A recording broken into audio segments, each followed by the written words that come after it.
Hi guys, my name is Shelby Tweeten and I'm here to talk to you about mental health in youth. Diagnosing kids with mental illness is not only very hard but very scary for parents and children. Kids are at that point in their lives where they're still developing, easily influenced, and extremely vulnerable. Even though I was showing signs of mental illness at a young age, no one would talk about it. Schools wouldn't acknowledge it, doctors wouldn't diagnose me.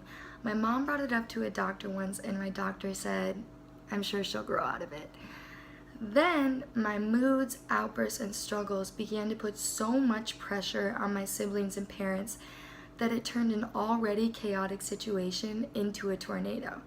Then my brain decides to make up these coping mechanisms on how to deal with the chaos around me and inside my head.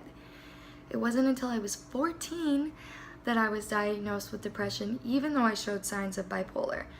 The depression medication not only didn't help, it ended up throwing me into a medically induced manic episode. It wasn't until I was 21 that I was finally and properly diagnosed with borderline personality disorder and bipolar disorder. I can't even begin to tell you the relief that was lifted off my shoulders once I was diagnosed. I only wish that I would have found out earlier, because then I would have learned the coping mechanisms and ways to not let it affect my relationships and my schooling.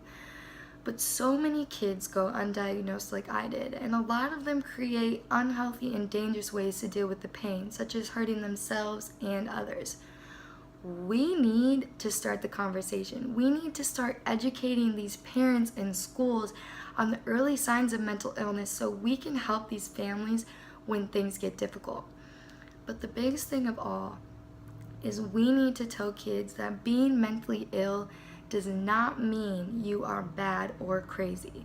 I have hope for the future that these families will have the resources and coping skills to know that they are not alone and there is hope.